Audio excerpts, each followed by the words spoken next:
I never imagined that the life I was building with Aisha would crumble like fragile glass, shattering before the promises we made could even take full shape. But here I am, forced to trace the path back to where everything started falling apart. That seemingly perfect beginning that fooled me into believing forever was ours. My name is Zayn, and until recently I believed I knew love. I met Aisha on an ordinary spring afternoon during a friend's engagement party. She wasn't like anyone I'd ever met before, confident yet gentle, fierce and tender all at once. There was something intoxicating about her laugh, the way her eyes sparkled with stories untold, making me feel both curious and complete. From the moment we spoke, it felt like fate was giving me a second chance. For months, our worlds merged. Long conversations stretched into dawn, hands brushing lightly, hearts unfolding piece by piece. I introduced her to my family, and she introduced me to hers. Both sides were delighted, envisioning a future where we belonged not just to each other, but to an intertwined legacy of love and tradition. We set a wedding date with excitement, a celebration of what we believed was true and lasting. But cracks began to appear, subtle at first, hidden beneath smiles and polite exchanges. I noticed Aisha growing quiet at times, her phone a constant companion, buzzing with messages she wouldn't show me. She grew distant, lost in thought, and one evening, when I reached for her hand, she pulled away with a tension I couldn't ignore. "Is something wrong?" I asked softly, desperate for honesty. Her eyes flickered nervously and she whispered, "It's complicated, Zayn. Things from my past. They've resurfaced." I wanted to trust her, to believe that whatever haunted her was something we could face together. But that night planted a seed of doubt, and soon the past would come crashing back in ways I never expected. One rainy afternoon, just a few weeks before our wedding, Aisha's parents visited me alone. Their faces were grim, eyes heavy with unspoken worry. Her mother spoke first, voice trembling. "Zayn, we have to talk about Aisha's ex." My stomach tightened. "What about him?" "He is very ill," her father said. "We don't want to cause alarm, but it's serious. The doctors aren't sure if he will recover." I blinked, shock mingling with confusion. "How does this affect Aisha and the wedding?" Her mother hesitated, then said quietly, "She wants to support him. We believe it's her duty, and she has decided to be there for him." I felt as if the ground beneath me had shifted. "You mean, cancel the wedding?" They nodded solemnly. "For now, until this situation is resolved." That night, I sat alone in our apartment, trying to hold on to the fragments of what I thought was our future. I called Aisha, begging her to explain. When she answered, her voice cracked. "Zayn, I'm torn. I never wanted this to happen. But my parents, they insist, and he is sick." I wanted to believe her. I clung to the hope that love could overcome even this shadow from the past. But something inside whispered caution, and I found myself searching for answers in places I never wanted to look. Days later, when Aisha disappeared for hours without explanation, I visited the hospital she'd mentioned. The sterile corridors smelled faintly of antiseptic and despair. I asked the nurses about her ex, a man named Samir. A young nurse glanced at me oddly. "Samir?" "He was admitted for a minor infection. Discharged last week. Nothing serious." I swallowed hard, my mind racing. If Samir wasn't gravely ill, why the charade? Why the sudden change of heart from the woman who promised to marry me? I reached out to Aisha again. Her answers grew vague, evasive. "It's complicated," she said. "You don't understand." What I was beginning to understand was betrayal. Lust disguised as concern. Lies wrapped in duty. One evening, I caught Aisha's phone lighting up repeatedly with texts. I read a message that made my blood run cold. Samir's words dripping with desire and regret. "I need you. Forget him. Come back." The woman I loved was being pulled into a world I didn't belong to. A world of secrets, temptation, and old flames refusing to die. I sat alone, grappling with a pain that was more than heartbreak. It was humiliation, confusion, rage, and the unbearable question, had she ever truly loved me, or was I just a stepping stone in her past's relentless grip? As the wedding invitations gathered dust and the days grew colder, I realized this. Story was no longer about love. It was about survival, surviving the truth no matter how ugly it was. After discovering that Samir's illness was a fabrication, I felt trapped in a nightmare that wouldn't let me wake up. Every conversation with Aisha became a battlefield, words heavy with suspicion, silences louder than screams. The woman I once trusted without question was now a stranger wearing a familiar face. I tried to confront her gently, hoping for honesty, but each time I touched the subject, she deflected, her eyes darting away, her voice soft but distant. Zayn, please don't push me. You don't understand how complicated this is. Complicated. The word tasted bitter on my tongue, wrapping around my heart like cold steel. I had always believed in transparency, but now I was drowning in half-truths and shadows. Determined to uncover the whole story, I started piecing together clues. Mutual friends whispered rumors. Samir had never really left her life, not completely.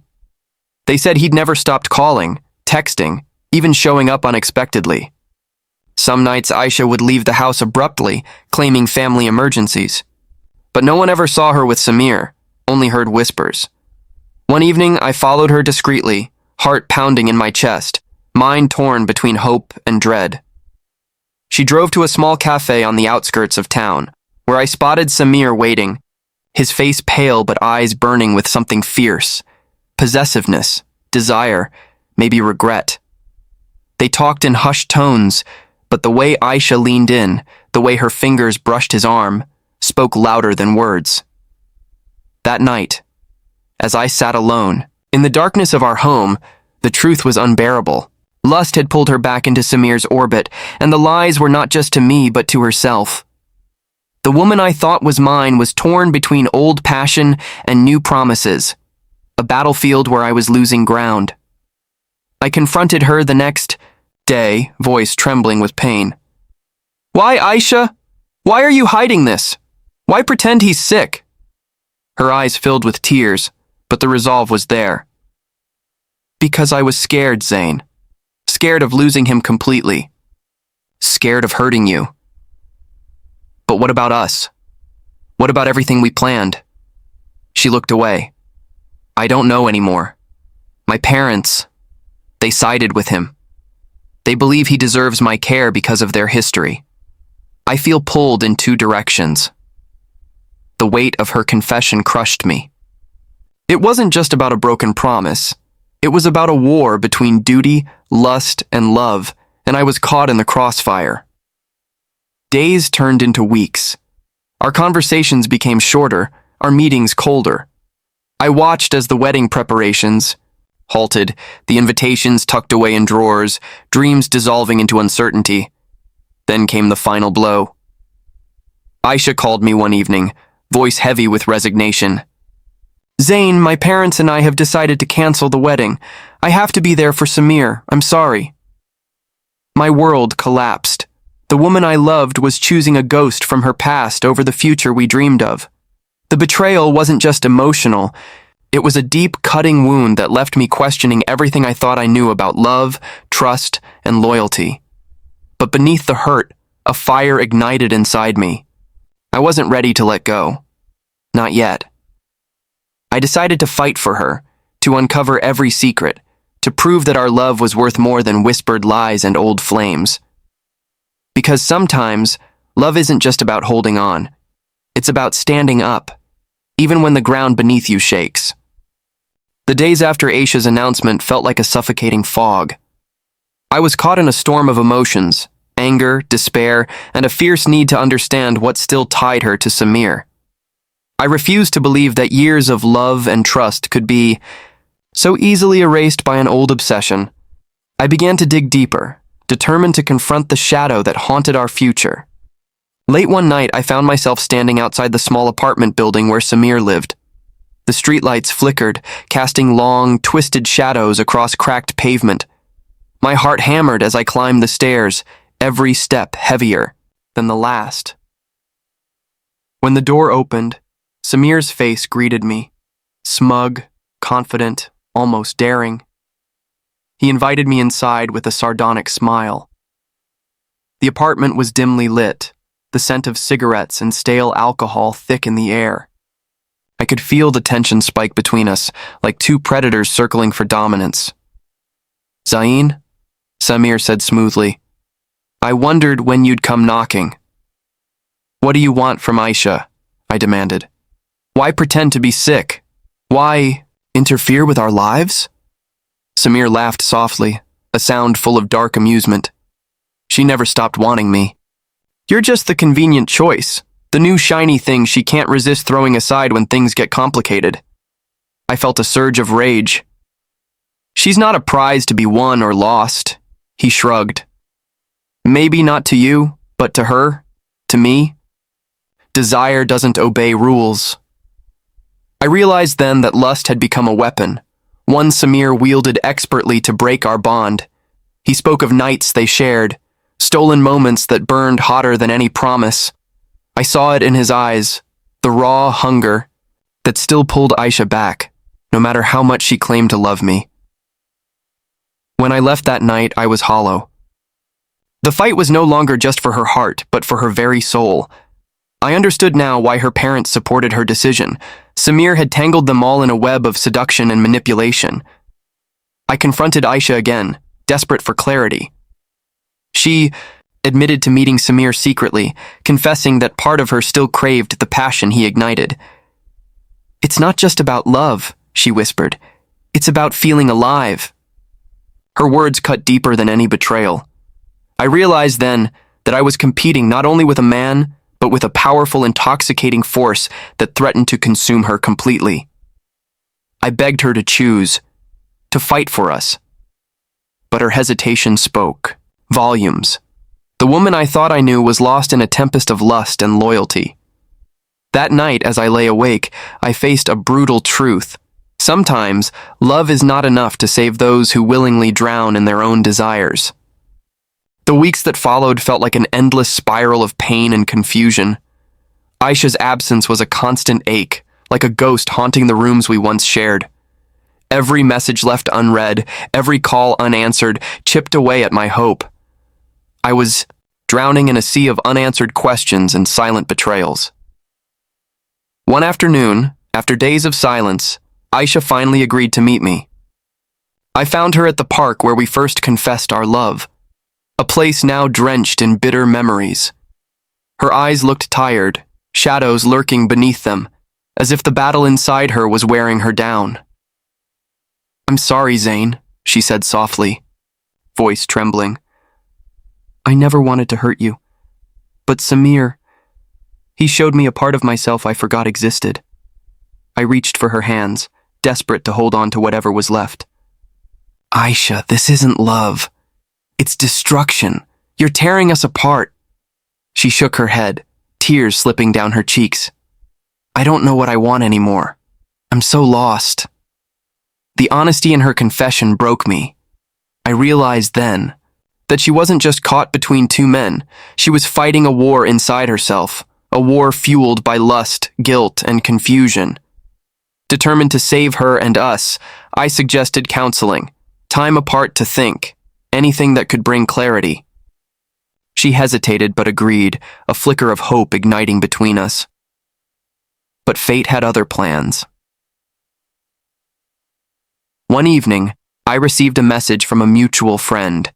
Aisha was spotted leaving Samir's apartment late at night, laughing and touching, as if they were the only two people in the world. The sight crushed me. The reality was undeniable. Despite her words, her heart still beat for the man who tore us apart. I confronted her again, fury and heartbreak mixing in my voice. "How can you say you're lost when you keep going back to him?" She looked at me, eyes filled with tears, but also defiance. "Because he's a part of me, Zain. A part I can't just erase." That night, I realized the love I fought for was slipping through my fingers, pulled away by a force stronger than promises and pain. Lust had claimed her, and I was powerless to stop it. The breaking point had come. Either I let go or watched everything I loved burn to ashes. The weight of betrayal hung heavy between us, a silent but suffocating presence that neither of us could ignore. Aisha's conflicted heart had drawn a line in the sand, and I stood at the crossroads, forced to decide whether to fight or walk away. I remember the night clearly, rain pounding against the windows, mirroring the storm raging inside me. Aisha sat across from me, tears streaming freely down her face, vulnerability exposing the cracks in her facade. For the first time, I saw not the confident woman who once promised forever, but a frightened soul caught in a web of desire and obligation. "I'm torn, Zane," she whispered. "I want to be with you, but Samir, he's part of my past and my present. I don't know how to let go." Her words shattered me, yet beneath the pain, I felt a flicker of understanding. Love, I realized, was never simple, especially when it tangled with lust and history. I took her hands in mine, searching her eyes for the woman I knew. "Aisha, I can't be your fallback or your battle. I deserve someone who chooses me fully." She nodded, a sob catching in her throat. "I want to, truly. But my parents, they've made their decision, and I'm scared of what happens if I defy them." The room felt colder, the distance between us growing wider with each passing second. It was a moment of truth, the bitter choice we both dreaded. Could love survive when family, fear, and temptation pulled in opposite directions? I couldn't answer that, but I knew I had to protect myself. I told her gently but firmly, "If you can't choose me now, I have no choice but to walk away." The words hung heavy in the air, final and devastating. The following days were a blur of silence and shattered dreams. Aisha's absence was a wound that refused to heal. I threw myself into work, friends, anything to drown the ache. But every night the question echoed. Did she truly love me, or was I just a chapter in a story that belonged to someone else? One late evening, a message came from Aisha. Simple, raw, and heartbreaking. "I'm sorry, Zane. I lost myself, and I lost you. I hope one day you can forgive me." I stared at the screen, tears blurring my vision. Forgiveness felt impossible, but letting go was inevitable. Sometimes, love is not enough when lust and past sins refuse to die. The silence between us stretched longer than I ever imagined possible. Aisha's goodbye echoed in my mind, a haunting reminder of a love that slipped away like sand through my fingers. The house felt empty without her laughter. The memories, bittersweet ghosts that visited every corner. I tried to rebuild myself from the wreckage, focusing on work, friends, and reclaiming the life I once envisioned with her. But the wounds ran deep. Trust, once broken, is a difficult thing to repair, especially when betrayal comes wrapped in lust and old promises. Months passed. I learned to live with the pain rather than fight it, letting time dull the sharp edges of heartbreak. I discovered strength I didn't know I had, standing tall amid the ruins of a shattered dream. Then one day, unexpectedly, Aisha reached out. Her voice trembled with regret and something like hope. "Zine, I've lost everything. Samir wasn't who I thought he was. The sickness was a lie, just like I lied to you. I see now what I threw away." Hearing her confession was bittersweet. Part of me wanted to scream, to demand why she had chosen deception over honesty. But another part, the part that still loved her, listened with aching patience. "I'm sorry," she said, "for the hurt, the lies, and for losing us. I don't expect anything. I just wanted you to know the truth." I took a deep breath. Forgiveness was not instant, nor was reconciliation. But it was a start, a chance to heal, whether together or apart. "I forgive you, Aisha," I said quietly. "But we both have to live with the choices we made." That day, I realized love isn't always about forever. Sometimes it's about learning when to hold on and when to let go, about understanding that lust and obsession can blind even the strongest hearts, about finding peace in the pieces left behind. As I closed that chapter, I looked forward with cautious hope, knowing that though my story with Aisha had ended, my journey had just begun.